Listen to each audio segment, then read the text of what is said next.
Hello everyone, welcome back to the channel. It's match day, Man Utd versus Fulham at Craven Cottage. It's been a while since last Sunday when we played against Arsenal. It wasn't exactly the start to the season that we wanted. We started with a loss, but the performance was encouraging, and we want to see if we can have the same level of performance. In my opinion, if we can have the same level of performance, we'll be able to beat Fulham. The last two games at Craven Cottage have been very tight. I think 2 or 3 games where the games have been won in the 90th or the stoppage time minute. So it's going to be a tough match once again. We might fare much well because we have a better striking force this time. But our games against Fulham tend to always be tight affairs with probably a goal or 2 goals in between them. So that's going to be one of the cases. According to the reports, you can tell that Onana is back in the team. Not that he was unfit last time, but Ruben decided not to place him into the team. So the traveling squad, Onana, Heaton, and Bainde were part of the team. So one of them should start. I don't know, according to your opinion, who should start, but I think Onana might come back into the team.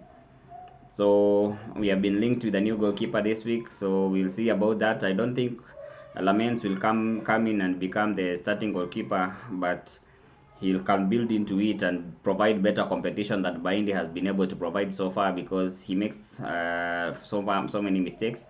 Mazrui and Licha continue to be injured, not fit enough to continue in the injury. They are still injured and they won't be available for the game. Mazrui, it's just a knock, and within a few days he shall be back. Licha is expected to come back after the international break. So those are the only injuries that we have. Rasmus Højlund did not travel, according to the players who are traveling by, I think, train to Fulham. Rasmus Højlund wasn't among them, so once again he's not part of the squad. There's always the issue that a player cannot be seen together with the others, but travel on his own based on maybe arrangements with the coach and the team so that he can travel alone. But I don't think there's any case where Rasmus will be traveling. So I think his move to either Napoli or any other Serie A team is going to be completed by Monday. So that is going to be another thing that we are going to be looking at, and hopefully within the next week you can see if you can be able to find a move.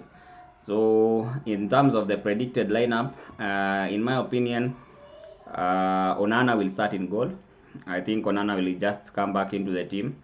Bainde was given the chance to take over from Onana, but he didn't do himself very well because of the mistake he made. He made very good passes. One of the things that helped is that it made the tempo of the game faster because his passes were accurate, and he was among the people who had a higher passing grade in that match week. I think he was the second in terms of the passing grade. So that is something also that the coach might consider. But I think Onana will come back into the team. The same defensive backline, I think, will be Yoro, Shaw, and Delete.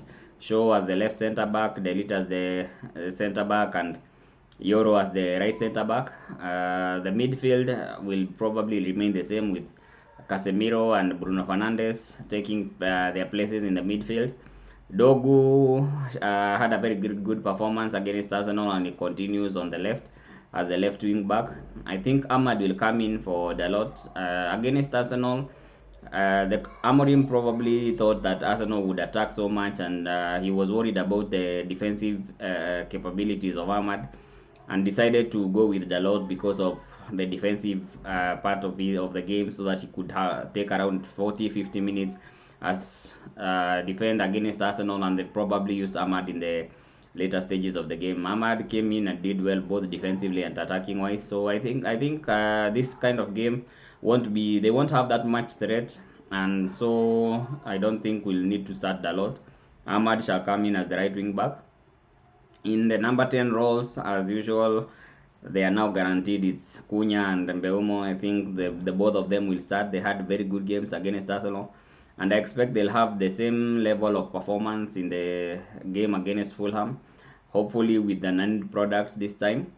And forward, we'll have Sesko coming in for Mount. So Sesko will be able to play instead of Mount, and that is going to be probably the lineup that will be seen most of the season. I think we'll come to learn about Ruben Amorim's ideas, because he also has ideas.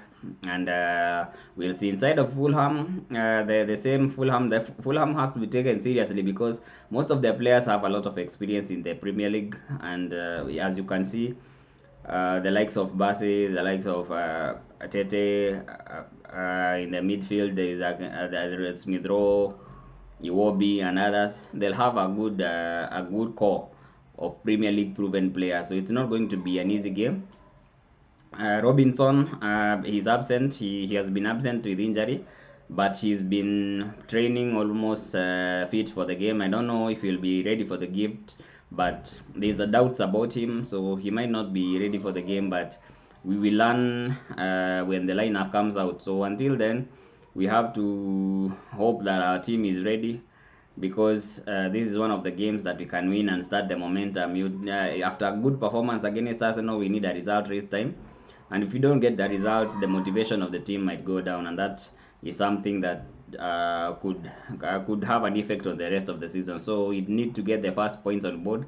Hopefully we get a win against Fulham, and move on from there and build on from there. We have another game against Grimsby on Wednesday, and then against Burnley. So there are good games that we have coming up, and if you can get a win against Fulham, then probably get a win against Grimsby, then we can get against Burnley, and we can go into the international break with a few wins in our few wins. It can help so that after the international break, when the tougher fixture starts, we can be in a good position. If we start losing now, then it might affect morale, and then after the international break with the tougher teams, such games, you never know which side will go, and we'll find ourselves in a bad situation 5 games in, and we don't want that toxic element to come back. So hopefully Cunha, Mbeumo, probably Sesko will be in the goal contributions, a good performance from everyone, and you can wrap this one up, take 3 points, and move on to the next one.